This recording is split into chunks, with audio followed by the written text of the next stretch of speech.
Yeah, so the Moody's downgrade, as you mentioned there, the really key point for a lot of investors will be the fact that there is a stable outlook. It is the lowest rating they've given Italy since the Eurozone crisis and even before that.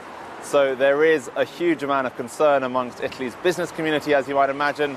We heard from one of the main business lobby heads over the course of the weekend complaining about the government's approach to this budget and what it means for business borrowing costs and essentially the view of Europe when it comes to the rest of the Italian economy.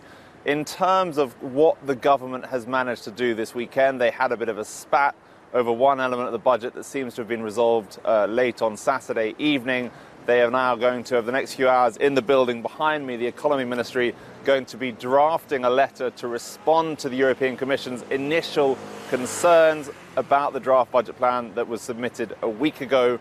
We're expecting to get that letter published in the next few hours, and that will then give us a better sense of quite how this government has decided to respond to the Europeans.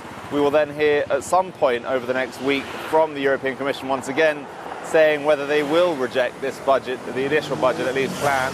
And at that point, the Italians have a bit more time to try and make some amendments.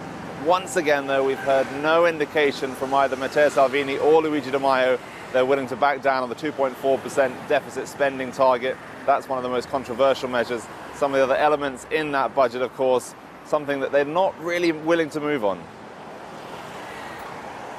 We recognize the European institutions, and we will sit at the table to discuss the reasons of our financial measures, and the reasons of the measures that we put in this budget plan that we are determined to bring ahead until the end, because it's very important for the Italian people.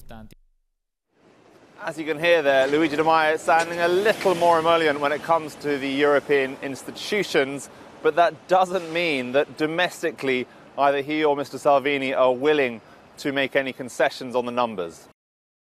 Hey everybody, it's Hadley Gamble from our new CNBC Middle East Bureau in Abu Dhabi. Thanks for stopping by. Now to watch more, you can try one of the videos that just popped up on your screen. And don't forget to subscribe.